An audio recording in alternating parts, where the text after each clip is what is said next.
Assalamualaikum warahmatullahi wabarakatuh.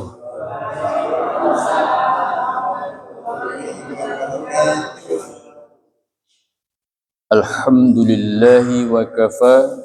Assalatu wassalamu ala nabiyyina Muhammadinil Mustafa wa ala alihi wa sahbihi ahlul wafa. Asyhadu an la ilaha illallah wahdahu la syarika lah wa asyhadu anna Muhammadan abduhu wa rasuluhu la nabiyya ba'dah. Allahumma shalli wa sallim wa barik ala hadzal nabiyil karim Muhammadin wa ala alihi wa sahbihi ajma'in. Amma ba'du fa ya ibadallah usikum wa iyaya nafsi bitaqwallah wa ta'atihi la'allakum turhamun. Bapak-bapak dan ibu sekalian yang dimuliakan oleh Allah, alhamdulillah pada malam hari ini, pada detik ini kita masih diberikan limpahan karunia dan rahmat dari Allah Subhanahu wa taala sehingga kita masih bisa melaksanakan kewajiban-kewajiban kita sebagai hamba Allah. Mudah-mudahan seluruh apa yang kita lakukan dalam rangka mencari ridha Allah dicatat oleh Allah sebagai amal yang soleh. Amin. Dan dalam nuansa bulan Syawal ini, saya juga mengucapkan taqabbalallahu minna wa minkum taqabbal ya karim.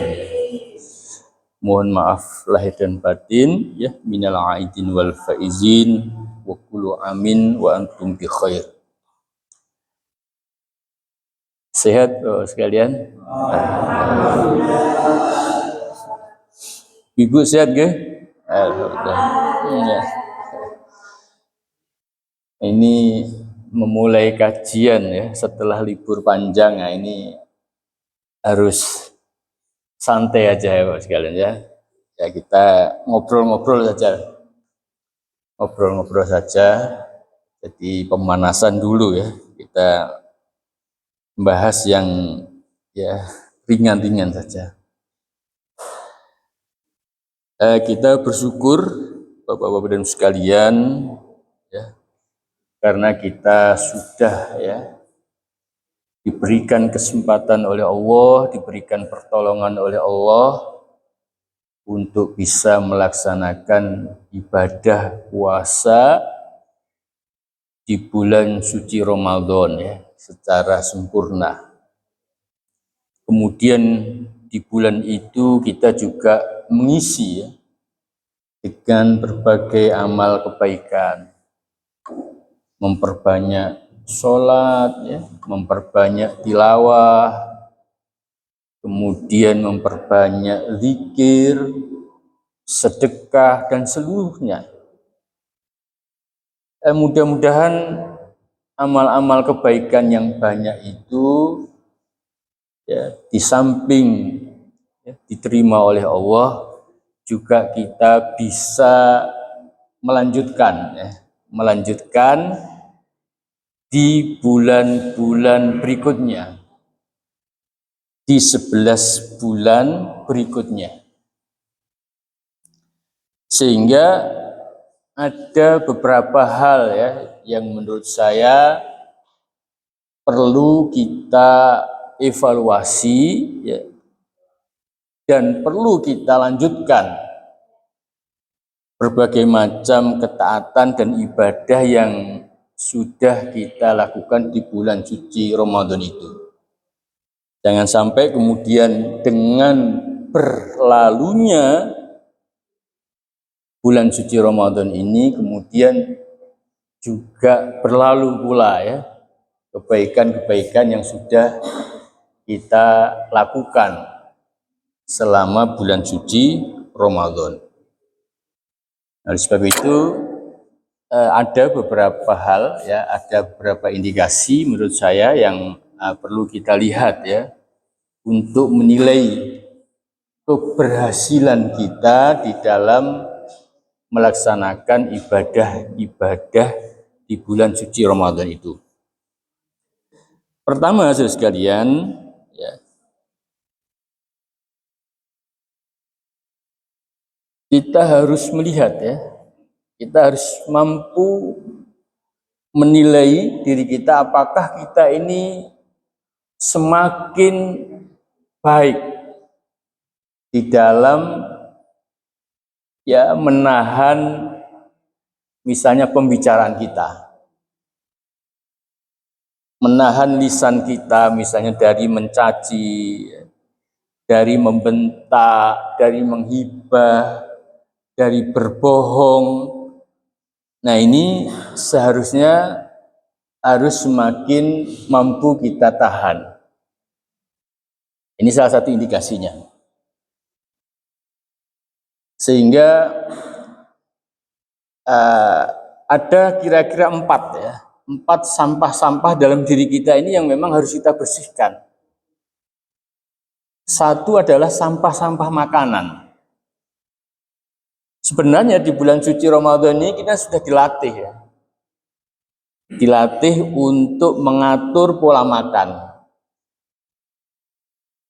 Untuk memberhentikan pencernaan kita dan seterusnya. Nah, yang lebih jauh dari itu seharusnya perlu juga kita itu membersihkan sampah-sampah makanan.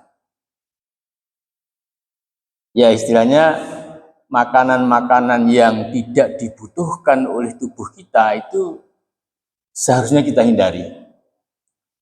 Makanan-makanan instan, ya, makanan-makanan yang mengandung lemak tinggi, ya, terus kemudian minuman-minuman yang berasa, berwarna, nah ini harus kita hindari, karena ini adalah sampah-sampah makanan yang akan berbahaya bagi tubuh kita. Ini satu sampah-sampah terkait dengan makanan. Kenapa? Karena puasa itu ya kalau kita lakukan dengan baik itu kan akan menghasilkan kesehatan. Tapi kalau kemudian setelah puasa itu pola makan kita tidak kita atur ya. Kemudian jenis-jenis makanan yang kita konsumsi ini juga tidak kita seleksi. Nah, ini juga akan mengakibatkan atau merusak kesehatan kita. Padahal kesehatan itu rizki yang paling utama. Rizki yang paling utama. Karena kekayaan sebanyak apapun ya, popularitas setinggi apapun, jabatan sebanyak apapun, ya, kalau kita ini tidak dalam kondisi sehat, nah ini kekayaan yang banyak ini juga kurang bermanfaat. Sehingga kesehatan ini memang betul-betul harus kita jaga. Sehingga tadi ya, pola hidup, ya, pola makan, termasuk olahraga itu menurut saya sangat penting.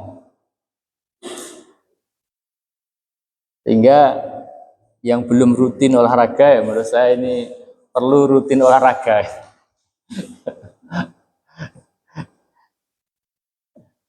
Supaya apa? Supaya kita betul-betul sehat. Nah, kedua itu terkait dengan evaluasi kita itu sampah-sampah pikiran. Ya.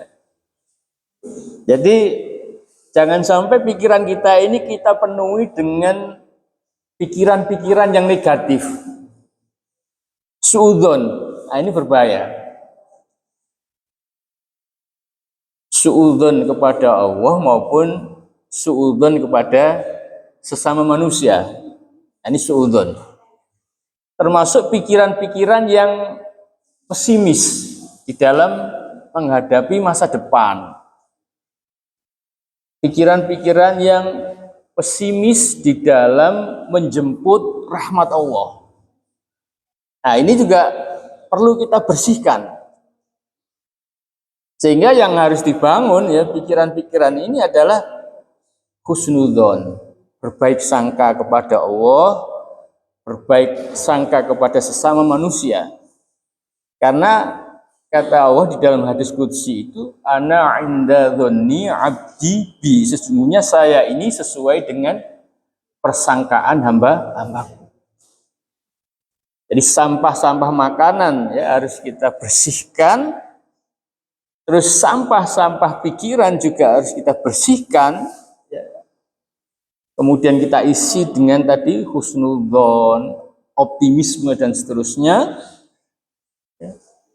Yang ketiga itu sampah-sampah hati ini juga harus dibersihkan. Ada kebencian, ada kedengkian, kemudian ada iri hati. Ya ini juga harus dibersihkan. Yang keempat itu adalah sampah-sampah sosial. Sampah-sampah sosial itu terkait ya sikap egoisme, mementingkan diri sendiri, individualistik, ya. Kemudian ada kesombongan, itu sampah-sampah sosial. Nah, ketika kita berpuasa dengan benar, ya, ketika kita berpuasa dengan sungguh-sungguh, ya, seharusnya sampah-sampah tadi ini bisa kita bersihkan. Sampah-sampah makanan, sampah-sampah pikiran, sampah-sampah hati, termasuk sampah-sampah kehidupan sosial. Ini yang perlu diperhatikan ya di dalam evaluasi kita setelah berpuasa. Yang kedua teman-teman sekalian, di bulan suci ini kan kita diguyur terus ya dengan tausiah-tausiah. Khususnya di Masjid Darussalam ini kan karena ada kultumnya. Ya, mungkin juga di bulan suci ini kita juga lebih sering mendengar ya tausiah-tausiah, membaca buku. Nah ini setelah Ramadan ini harus lebih ditingkatkan. Tentang ilmu ini harus ditingkatkan. Karena ilmu ini betul-betul menjadi penerang ya, penerang jalan perjalanan kita di dalam menuju kepada Allah.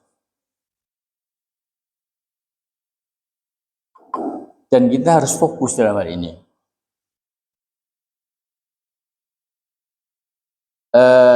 Ibnu Umar ya, Ibnu Umar anaknya Umar itu beliau mengatakan ta'allama Umar bin Khattab ya, radhiyallahu anhu al-baqarata fi isnai asyarata sanatan. Jadi Umar bin Khattab itu ya, mempelajari Quran surat Al-Baqarah itu 12 tahun ya. Kata putranya itu 12 tahun. Falamma atammaha naharo jazuran. Ketika Umar bin Khattab ini sudah mampu menghatamkan Quran surat Al-Baqarah selama 12 tahun itu, dia kemudian menyembelih onta yang gemuk. Artinya bahwa di dalam belajar ilmu itu memang perlu konsentrasi yang sungguh-sungguh. Nah, kalau Umar bin Khattab itu belajar Al-Baqarah sampai 12 tahun, itu kira-kira apa yang dipelajari? Ya, tentu dari sisi bacaannya, tartilnya, menghafalnya, ya mungkin asbabun nuzulnya, terus hukum-hukum yang ada di dalam surat Al-Baqarah itu 12 tahun. Artinya di dalam mempelajari ilmu itu tidak sekedar misalnya mendengar dari sana, sini, situ, ya, tapi tidak fokus. Nah, ini mungkin perlu juga kita belajar ilmu ini juga fokus. Supaya apa? Supaya pemahaman kita terhadap ilmu itu juga utuh. Nah, ini menurut saya perlu juga diprogramkan, ya, supaya betul-betul di dalam belajar itu, ya, kita memahami ilmu itu secara komprehensif utuh, dan kemudian ilmu itu juga mampu, ya, untuk membentuk karakter kita di ilmu, ya. Yang ketiga, saudara sekalian, kita memiliki kepekaan atau kepedulian sosial yang lebih. Karena kita di dalam bulan suci ini dilatih. Kemudian kesadaran kita, kedermawanan kita itu kemudian kan meningkat di bulan suci Ramadan. Ya, memberikan iftar, memberikan buka, ya, membantu fakir miskin, itu kan dilatih. Sehingga ada mental keberlebihan, ya. Ada mental kedermawanan yang muncul, mental keberlimpahan. Nah, ini juga perlu dibangun. Bill Gates, ya, Bill Gates, seorang yang paling kaya, ya, orang terkaya di dunia, dalam sebuah talk show itu dia ditanya. Nah, waktu itu beliau ini dinobatkan sebagai orang yang paling kaya. Nah, saat talk show ini Bill Gates ditanya, "Wahai Bill Gates, apakah ada orang yang lebih kaya dari jenengan?" Nah, ketika Bill Gates ditanya, apakah ada orang yang lebih kaya dari jenengan atau dari tuan atau dari saudara, Bill Gates itu cerita. Waktu itu Bill Gates memang belum sebagai seorang pengusaha besar dan belum kaya, ya, atau belum menjadi pengusaha terkaya. Dia bercerita, suatu ketika saya di bandara. Nah, waktu di bandara, saya membeli koran kepada bocah kulit hitam. Nah, waktu saya beli koran, ternyata saya tidak punya uang recehan. Nah, melihat itu, penjual koran itu mengatakan, koran ini gratis buat tuan. Jadi penjual koran itu tidak meminta uang atau digratiskan bagi Bill Gates. Nah, yang kedua kali di bandara yang sama, Bill Gates ini juga beli koran lagi. Tapi ya pas gak bawa uang recehan. Sama anak ini gratis untuk jenengan. Nah, Bill Gates penasaran. Apakah kamu melakukan ini untuk semua orang? Iya. Saya akan menggratiskan koran saya kepada semua orang yang tidak punya uang recehan. Saya kan nggak tahu saya harga koran kalau di kita ini kan biasanya kan 5.000, ya, Japos. Kalau di luar negeri nggak tahu berapa dolar, ya. Mungkin kalau orang kaya atau pengusaha besar seperti Bill Gates itu kan nggak membawa uang yang receh-receh. Ditanya, kenapa kamu gratiskan? Saya tidak ada maksud apa-apa. Saya hanya senang ketika bisa membantu orang yang kesulitan. Padahal dia juga kesulitan karena penjual koran. Nah, ketika Bill Gates ini menjadi seorang pengusaha besar dan paling kaya, ya, di dunia, dia mencari penjual koran yang kulit hitam itu, dicari, dibuat tim, nyari, ternyata tidak ketemu karena dia sudah tidak jualan koran. Cari lagi, ya, ternyata dia menjadi penjaga sebuah gedung yang tonton ada pertunjukan opera di situ. Ketika itu dia dipanggil, ya, ke kantor oleh Bill Gates dan ditanya, kamu kenal saya? Ya kenal lah, siapa yang tidak kenal orang terkaya di dunia, Bill Gates? Saya kenal. Nah, terus terang saya sangat terkesan, ya, dengan kebaikan kamu, dan hari ini saya ingin membalas kebaikanmu. Kamu mau minta apa? Nah, kata penjual koran ini, saya tidak minta apa-apa. Dan saya tidak butuh apa-apa dari Tuhan. Enggak, saya ingin membalas kebaikanmu. Kata orang ini, Tuhan tidak akan bisa membalas kebaikan saya. Karena apa? Karena ketika saya membantu Tuhan, saya itu dalam keadaan miskin.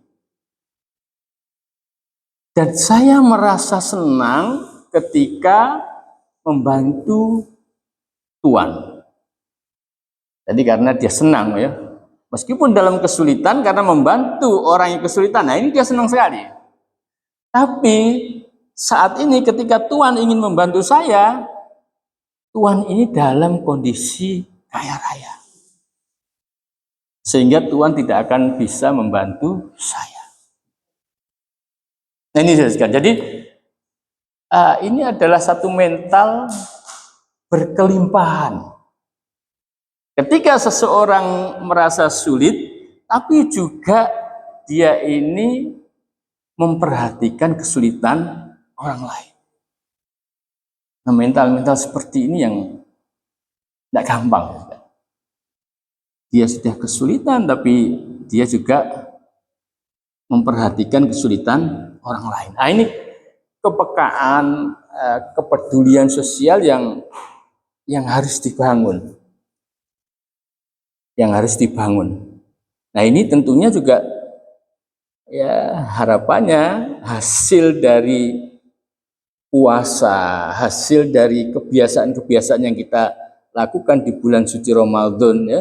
Ketika rasa dermawanan kita meningkat ini juga kita lanjutkan setelah bulan suci Ramadan. Mental berkelimpahan. Nah, ini sebenarnya sangat sesuai ya dengan hadis Rasulullah, laisal ghina bikasratil arad walakinnal ghina nafsi. Sesungguhnya kekayaan itu tidak diukur dari berapa banyaknya harta ya, tapi diukur dari kekayaan jiwa. Jadi secara materi dia tidak punya, tapi jiwanya kaya. Nah, hal semacam itu yang perlu kita tumbuhkan. Nah, yang keempat sekalian, kita lebih mencintai masjid. Nah, kita lebih mencintai masjid. Karena selama Ramadan ini, kita ini ya merasa rindu dengan masjid. Yang ya mungkin di luar Ramadan sholat jamaahnya tidak lengkap 5 waktu, di bulan suci Ramadan menjadi lengkap. Ditambah lagi taraweh, ya. Ditambah lagi kemudian mungkin iktikaf, buka bersama, atau kemudian sahur bersama. Nah, ini luar biasa. Kecintaan kita kepada masjid itu begitu tinggi ya di bulan suci Ramadan. Nah, hendaknya juga kita lanjutkan kecintaan kita kepada masjid. Nah, istiqomah ini sangat penting ya sekalian. Saya terinspirasi beberapa hari ini saya mendengar kisahnya Uwais Al-Qarni. Uwais Al-Qarni itu di dalam Sahih Muslim ya, di sarahnya Imam Nawawi ini disebut sebagai sebaik-baik tabi'in.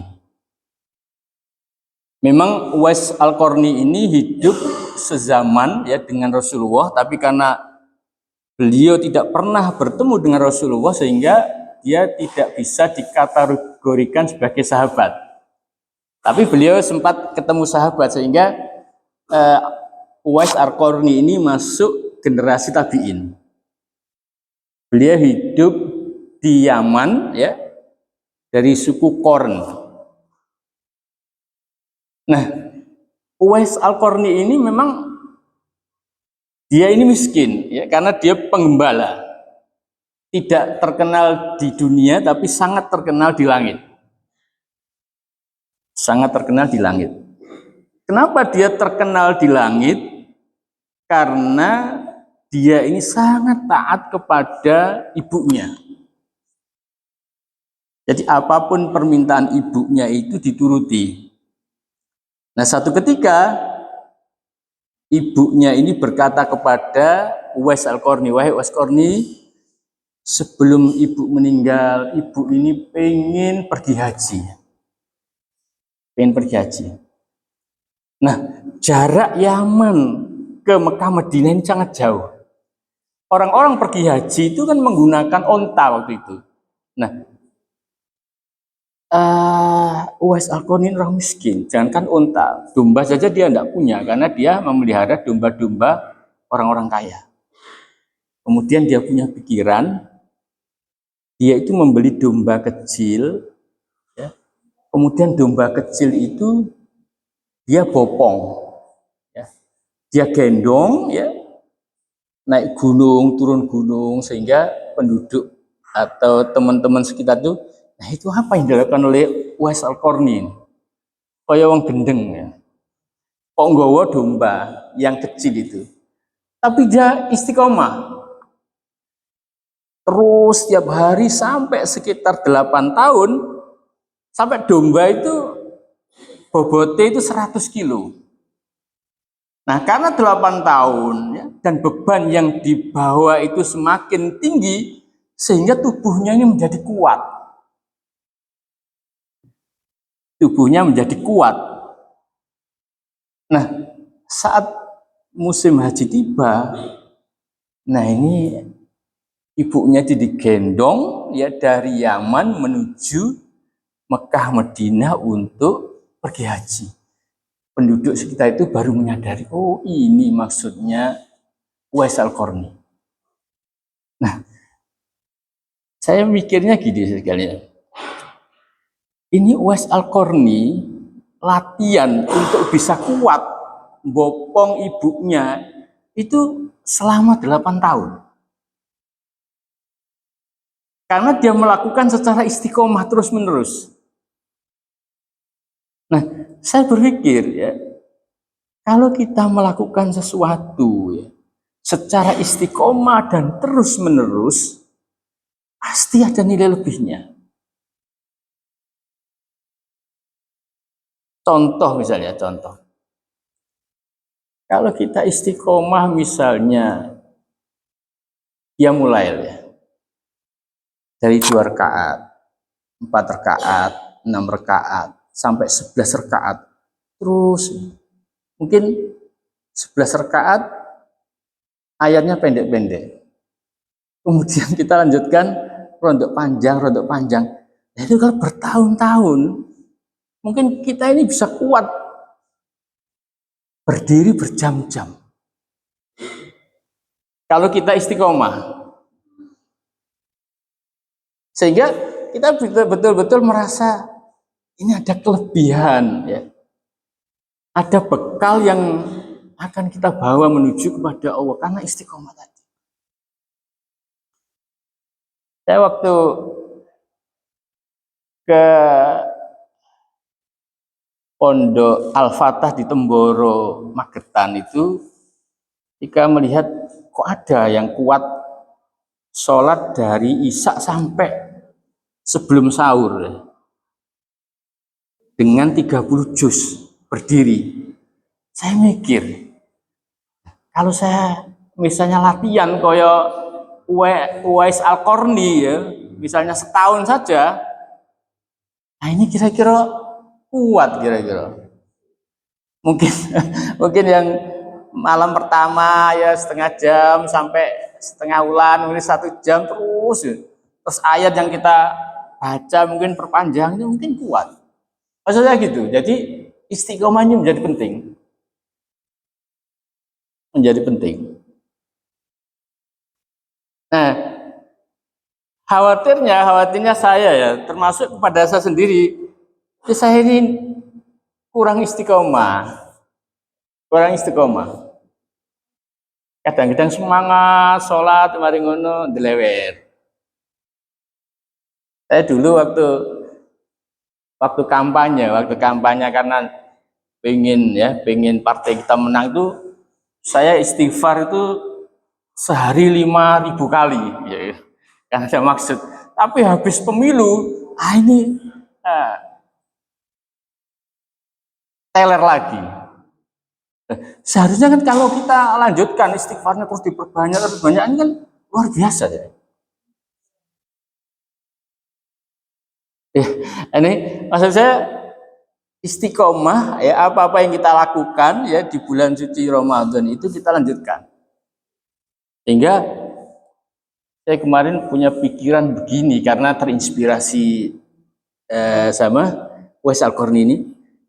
Kalau misalnya tetap ya misalnya 11 rakaat, tapi karena baru hafal misalnya Amayas Tasa'alun sama An-Nazi'at itu mungkin kita ulangi terus ya. 11 rakaat itu rakaat pertama Amayas Tasa'alun ya, An-Naba, yang kedua An-Nazi'at. Terus kedua misalnya minggu kedua ditambah lagi. Nah, ini kan bisa satu malam 11 rakaat hafal 1 juz 30. Ini kalau kita mau istiqomah dan rutin. Nah, itu bayangan saya seperti itu. Bayangan saya seperti itu.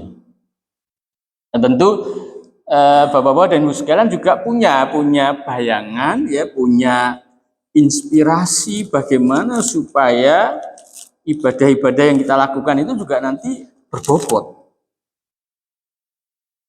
Seperti misalnya ya, zikir pagi dan petang.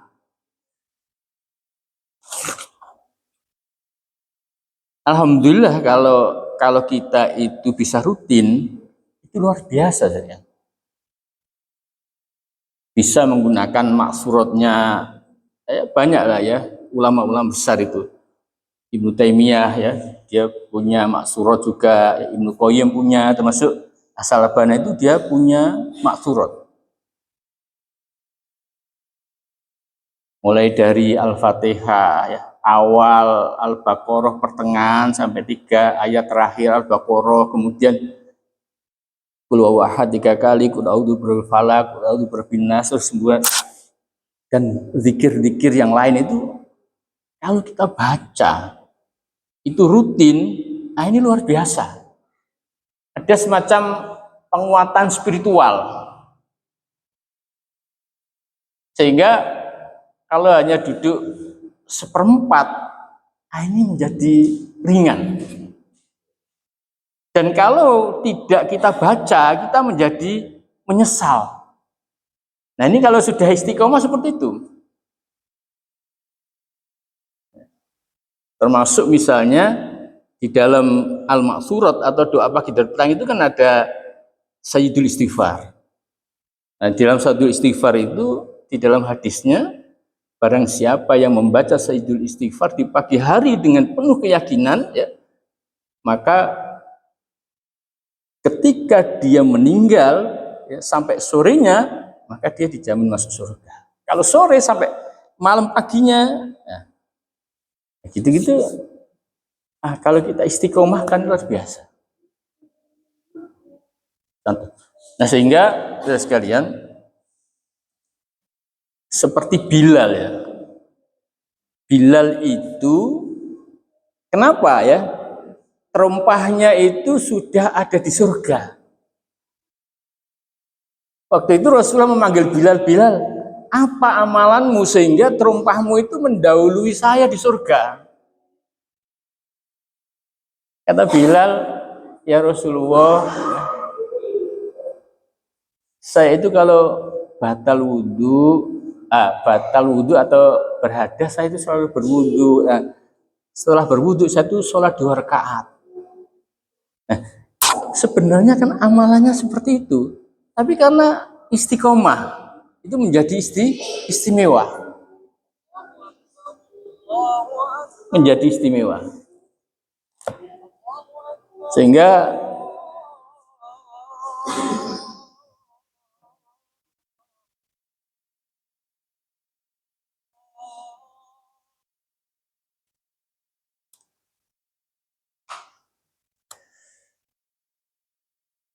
ada seorang ahli hadis, namanya Ibrahim Al-Harabi, ya, seorang ahli hadis Ibrahim Al-Harabi. Beliau itu menemani Imam Ahmad bin Hambal selama 20 tahun. Melampaui musim panas, ya, musim dingin, musim semi dan seterusnya. Jadi beliau mengatakan, saya menemani Imam Ahmad bin Hambal ini 20 tahun.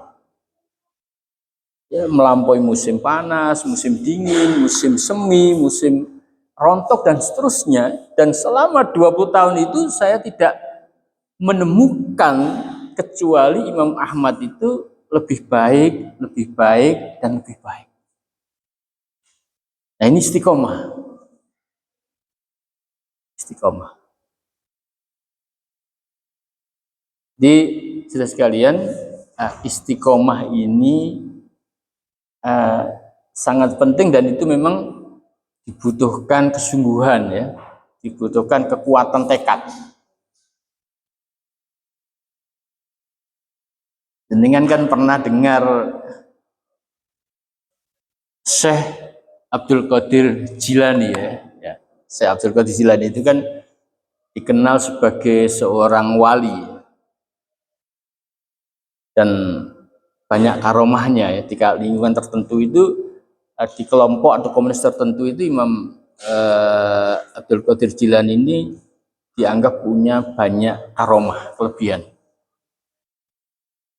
Nah, satu ketika, ya, di hadapan murid-muridnya ini beliau mengatakan, Jumat depan akan saya perlihatkan karomah-karomah saya. Karena dibilangi seperti itu, murid-muridnya itu penasaran, ya, termasuk jamaah di sekitar beliau itu penasaran, pengen melihat karomahnya Syekh Abdul Qadir Jilani. Sehingga masjid itu penuh dihadiri oleh banyak jamaah. Ketika habis sholat Jum'ah, Syekh Abdul Qadir Jilani itu bertanya, apakah saudara-saudara sekalian sudah melihat karomah saya? Ternyata mereka menjawab, belum. Saya tidak melihat apapun kelebihan dari Syekh Abdul Qadir Jilani. Nah, Abdul Qadir Jilani kemudian mengatakan, apakah kalian pernah melihat saya meninggalkan sholat fardu? Tidak. Apakah selama ini saya selalu berpuasa? Mereka mengatakan ya. Apakah sholat saya, puasa saya, termasuk Jumatan saya, khutbah Jumat saya itu sesuai dengan sunnah Rasulullah? Mereka mengatakan iya. Apakah saya pernah berbohong? Jamaah mengatakan tidak. Dan seterusnya. Kata Syekh Abdul Qadir Jailani, itulah karomah terbesar saya. Itulah karomah terbesar saya. Jadi beliau mengatakan bahwa al-istiqomatu akbaru karomah. Istiqomah itu adalah karomah yang terbesar. Sehingga teman-teman, mari kita, ya, belajar membiasakan berbuat atau ibadah meskipun ya kecil-kecil, ya, istighfar, zikir, ya, membaca Al-Quran dan seterusnya, ya, meskipun tidak banyak tapi istiqomah supaya seperti Bilal. Jadi gak apa-apa, gak terkenal di dunia tapi terkenal di langit. Jadi Uwais bin Al-Qarni itu meskipun di Yaman, ya, di daerah terpencil, tapi waktu meninggal tuh yang mensolati itu banyak dan banyak orang terkenal. Ternyata itu adalah penduduk langit yang mensolati. Ini luar biasa. Sampai Rasulullah itu berpesan ya kepada Umar, kepada Ali, nanti kalau Uwais Al-Qarni ya itu kamu ketemu dengannya, mintalah doa dan istighfar. Nah, kemudian memang Umar bin Khattab sempat ketemu ya. Sempat ketemu dengan Uwais Al-Qarni. Itu ada dalam hadisnya. Itu saja barangkali Bapak-Ibu dan sekalian ya, mengawali kajian-kajian kita berikutnya ya. Ya, kita belajar bagaimana supaya kita bisa istiqomah sehingga ibadah-ibadah yang kita lakukan itu betul-betul nanti mampu ya menguatkan ya otot-otot spiritualitas kita ya. Ibadah yang kita lakukan itu betul-betul menjadikan kita ini mulia ya di hadapan Allah Subhanahu wa taala. Saya mohon maaf. Wabillahi hidayah wa taufik. Assalamualaikum warahmatullahi wabarakatuh.